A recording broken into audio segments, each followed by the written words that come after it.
Hello everyone. We also bring to all of you another international theory. It is known as the opportunity cost theory. It is given by Gottfried Habler. Why this theory is important? Opportunity cost theory. So in the previous lecture, what we have discussed about the comparative cost advantage theory formulated or given by David Ricardo. Now, as the comparative cost advantage theory work as the basis of the international trade, the cost difference as the basic basis of the international trade, but the comparative cost advantage theory lacks in one thing, that is the labor issues. So that things have been left out by Ricardian theory of comparative cost, that labor value.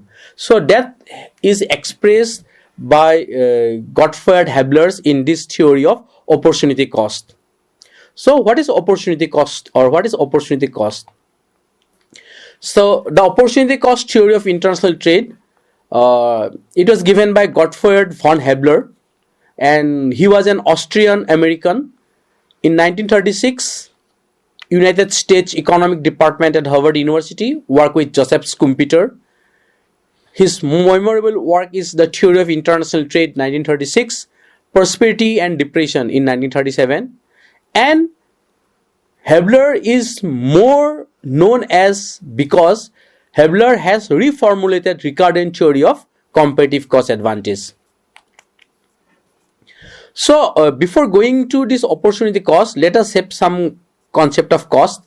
So what is opportunity cost? In case of normal profit, it is the cost measured in terms of the next best alternative that we foregone. What is economic cost? It is the payment made to all the resources employed in the production of a good. And what is explicit cost? It is the payment to outside suppliers of inputs. Before directly going to the theory, let us take some examples, opportunity cost examples. So as a students, opportunity cost. So if we study, if we study, so what is the benefit?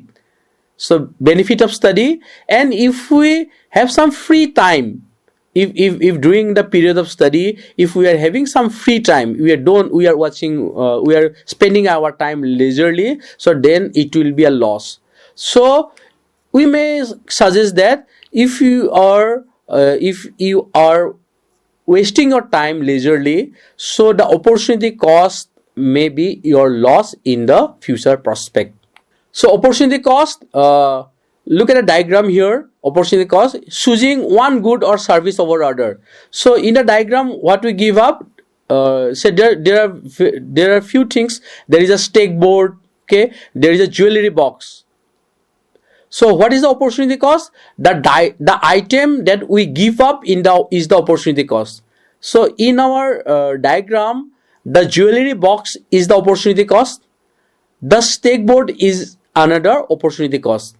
So if you are buying a steak board, then you are foregoing the jewelry box. So it is the opportunity cost. And if you are buying the jewelry box, then you have to forego the steak board. It is the opportunity cost. Because with the limited resources we are having, we cannot buy the both things. We have to buy, or we have to choose among these two things. Let us take another example. Alternative chosen, and that is opportunity cost. Say alternative chosen would earn 1 hour work. Alternative chosen will be spent in 1 hour partying, and opportunity cost is 20 plus 10 is 30. The opportunity cost of 1 hour partying. If we define further opportunity cost, it refers to the value of the best alternative we forego when making a decision. For example, if we spend our money on a new video game instead of going to the movies, the opportunity cost is the enjoyment and experience of watching the movie. Being aware of opportunity cost helps us make better decisions by understanding the trade-offs involved and making choices that align with our priorities and goals. It is a reminder to consider what we were giving up whenever we choose one option over another. So how we can define it? Opportunity cost is the cost of giving up one opportunity in order to take another one. The next best alternative, this is the most important line, the next best alternative that must be given up comes with a cost. A modern definition of opportunity cost is, current day economists generally define opportunity cost as the value of the resources in its next best use. So let us take another example, college or gap year. If you choose to take the job, you are giving up an amazing educational travel experience. If you choose to take a gap year, you are giving up a lot of money. Either way, you are giving up one thing to achieve the other. So suppose you are a college student, but you choose to earn income, then you have to forego this educational travel experiences because of which you are earning. Okay, so that is your opportunity cost. But if you are choosing, or if you are choose to come to an educational institute, or you are choosing to come to a college for further studies, then you have to give up a lot of money that you can earn during this period. So this is your opportunity cost. So opportunity cost, if we explain in a diagram, so start at B, that point B. So here what we see that there are two points, one is B1, another is B2, and another is C. So this is a production possibility curve, and let us start with point B1, the lower one. So 800 cars and 1500 computers. Okay, so there are two commodities, one is car, another is computer. So initially it can produce 800 cars and 1500 computers. Now say we want to increase the number of computers to 2000, that is from 1500 computers we want to increase, or we want to produce more computers from 1500 to 2000. At point B2 we are producing 2000 computers. Next come to point B2. Okay, so here what we see, we are producing more computers but only 600 cars. So when you are producing more computers, what we have done, we have reduced the production of car from 800 to 600. To increase computer production by 500 more unit, we must give up car production by 200. And if we combine this point, B1 and B2, we get a negative slope of the production possibility frontier. It implies that whenever we increase production of one good, we must give up some of the other goods. So this is increasing opportunity cost. This opportunity cost, the shape of this opportunity cost, the PPC, it will reflect your increasing opportunity cost. Now here if we see the production possibility curve, here the production possibility curve is a straight line. The earlier one, it was increasing opportunity cost, it was convex to the origin. Here the production possibility curve is a straight line. So what we observe here, as production of one good is increased, production of the second must be decreased. This loss of production is the opportunity cost, what must be given up. If the cost is constant, the production possibility curve will be a straight line. So here what we observe, what we see, that the given up, whatever has been given up in production, it is of equal amount. So because of this, it is known as the production possibility curve become a straight line, and it is known as the constant cost opportunity cost. We are also having a decreasing opportunity cost curve, and the shape of the decreasing opportunity cost curve is a convex to the origin. So the opportunity cost curve, it is concave, one is straight line, and another is decreasing opportunity cost curve. So your concave PPC will imply increasing opportunity cost, your straight line PPC will imply constant opportunity cost, and your convex curve PPC will imply decreasing opportunity cost.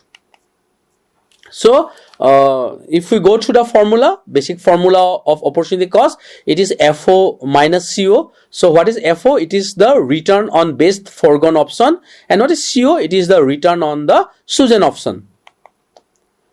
So let us come to the theory. The opportunity cost of anything is the value of the alternatives or the other opportunities which have to be foregone in order to obtain that particular thing. According to this theory, if a country produces either A or B commodity, the opportunity cost of commodity A is the amount of commodity B sacrificed in order to obtain an additional unit of commodity A.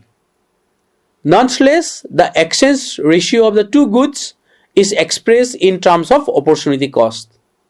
Along with the production possibility curve, the concept has been used in international trade theory.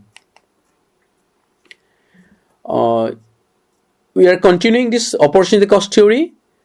Assume that a given amount of productive resources can produce either 10 units of cloth or 20 units of wine. Then the opportunity cost of 1 unit of cloth is 2 units of wine. This approach defines cost in terms of the value of the alternatives of other opportunities, which have to be foregone in order to achieve a particular thing. So Haberler's opportunity cost theory has also been explained by taking into account some assumptions. So the main assumptions we are taking into account is the economic system is in a state of full employment equilibrium. There is perfect competition in commodity and factor market. Price of each commodity equals the marginal cost of producing it. Price of each factor equals its marginal productivity. The supply of factors is fixed. The state of technology is given. Again, some more assumptions. There are two trading countries, A and B. Each country produces two commodities, say X and Y. Each country has two productive factors, capital and labor. So this is the most important one. So in Ricardian theory, what we observe, we have taken into only one factor. Ricardo have taken into account one factor, but here in this assumption, it has been taken capital and labor, two factors. So this model becomes 2 by 2 by 2. There is a perfect factor mobility within each country. The factor of productions are perfectly immobile between the two countries. Neither of the two countries imposes any restrictions upon international trade. So on the basis of the above assumptions, it is possible to determine the opportunity cost curve or the production possibility curve of any country. The PPC indicates different combination of two commodities that a country can produce with the given factor endowments and technology. The slope of the PPC is determined by the ratio of units of the commodity given up in order to have 1 unit of the other commodity. The ratio is termed as the marginal rate of transformation, MRT. If two commodities X and Y are being produced by a country and some quantities of labor, capital and other inputs are diverted from the production of Y to the production of X, the additional production of X involves the sacrifice of some quantity of Y. In other words, certain units of Y given up have been transformed into the marginal unit of X. The rate at which marginal unit of X is being substituted for certain units of Y is called the marginal rate of transformation. So marginal rate of transformation we can symbolically written as MRT XY equal to, it is always negative, delta Y by delta X. So del Y and X are the two commodities. Delta represents the rate of change. Alternatively, the MRT of X and Y can be defined as the ratio of the marginal cost of X to the marginal cost of Y. So when we are explaining this concept of marginal rate of transformation, we can also say that it is a ratio of marginal cost of change. Okay, so marginal cost of change of one commodity to the marginal rate of change or marginal cost of change to the another commodity. Moreover, since the MRT of X and Y is negative, the opportunity cost curve or transformation curve slopes downward from left to right.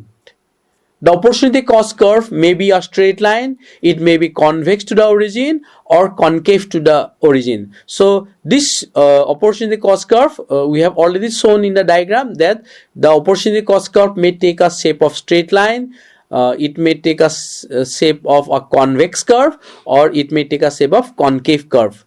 And it depending on whether return to scale, it is increasing return to scale, decreasing return to scale, or constant return to scale in a country.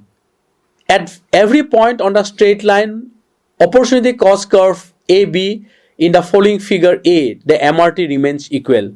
So if we are considering this diagram, this particular diagram, so here we have seen that the marginal rate of transformation of both the curve of both the commodities X and Y.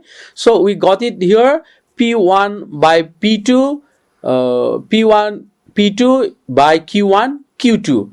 So this curve implies that the marginal cost of X and Y remain unchanged and production of both the commodities is governed by constant return to scale or constant opportunity cost. That means the change in the X and the change in Y is at the same rate, at a constant rate.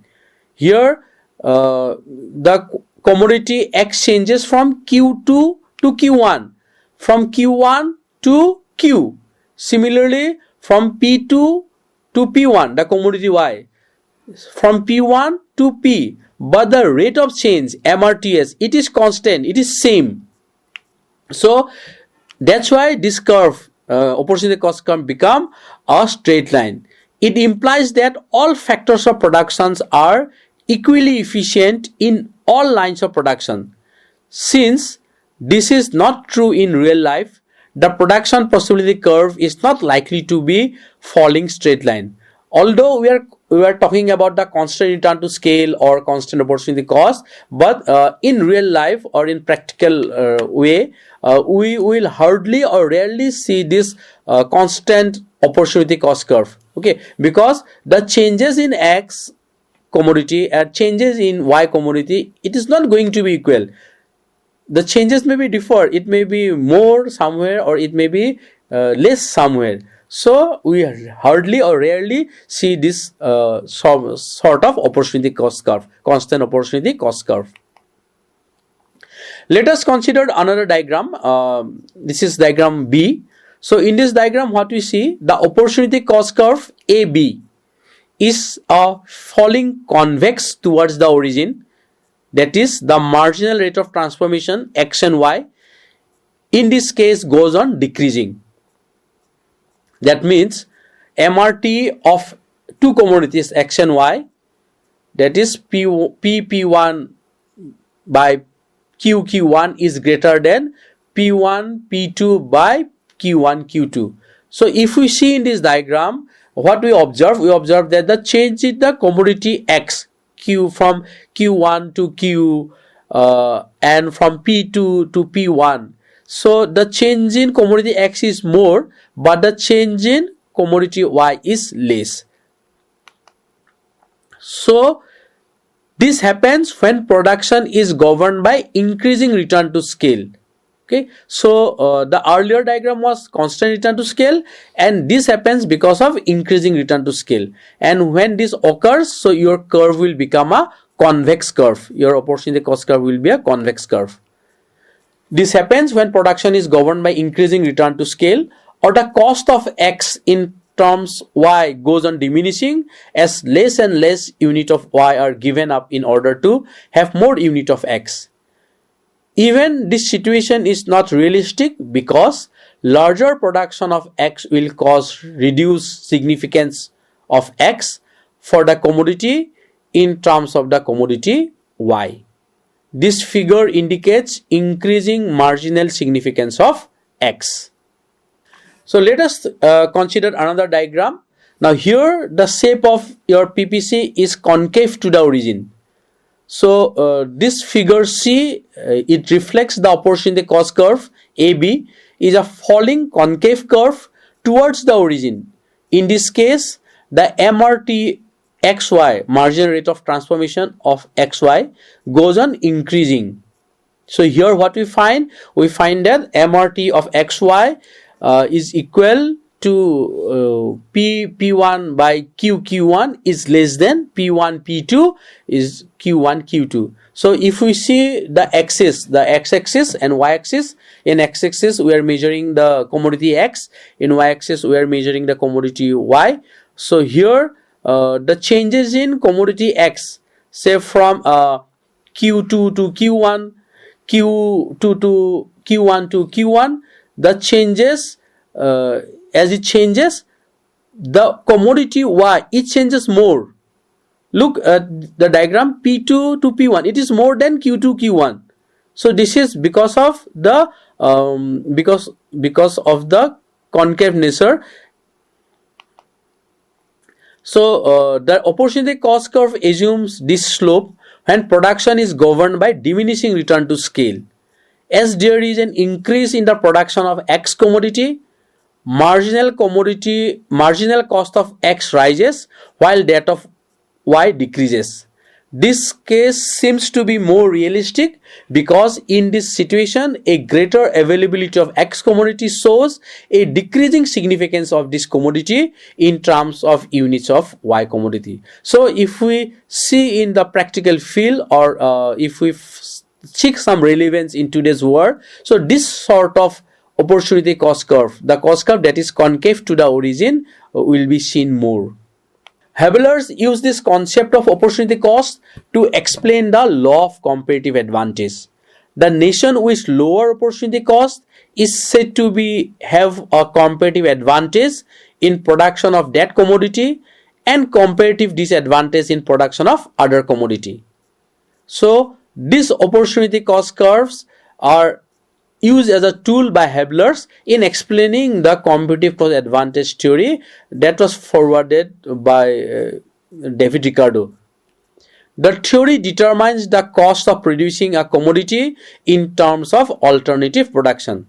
An example of trade between, say, England and Portugal is shown in the following table. So these are the tables, table 1, table 2. So in table 1, what we see that 1 day of labor, there are two nations, England and Portugal, and there are two commodities, wine and clothes. In England, wine is produced at 60, clothes is at 80. In Portugal, it is 150 and 100. And in table 2, if we find the opportunity cost from table 1, so in England the opportunity cost is 3 by 4. For clothes it is 4 by 3. For Portugal the opportunity cost for wine is 3 by 2, and for Portugal for clothes it is 2 by 3, the opportunity cost. Now the table, from this table 2, in England what we find, 1 unit of cloth is 3 by 4 unit of wine. This is the domestic exchange ratio of England. And in Portugal 1 unit of wine is 2/3 unit of cloth. This is the domestic exchange ratio of Portugal. Here England has the lower opportunity cost of the two nations in producing cloth, and Portugal has lower opportunity cost in producing wine. Thus England has comparative advantage in producing clothes and Portugal has comparative advantage in producing wine. Let us consider another table. Say these are the two countries, A and B, commodities are X and Y, and these are the opportunity cost ratio. Here if we see this table, what we observe the opportunity cost ratio. It is same for country A and country B. It is 2:1, 2:1. So what it implies? It implies that trade between two countries does not take place in case of equal cost differences. Okay, so the basic concept is that if there is equal cost differences, then there is less possibility of trade that will occur. In this case, the opportunity cost of producing the two commodity is the same in both the countries. Here the absolute advantage or disadvantage of each country with respect to the other is the same for both the commodities. So this table 3 shows such situation where the labor in the country A and B is twice as productive in country X in comparison to production of commodity Y. So what are the basic benefits of this opportunity cost theory of international trade? So Haberler's theory is a more exact and precise representation of international trade when compared with Ricardian theory. It has wider applicability than the Ricardian approach.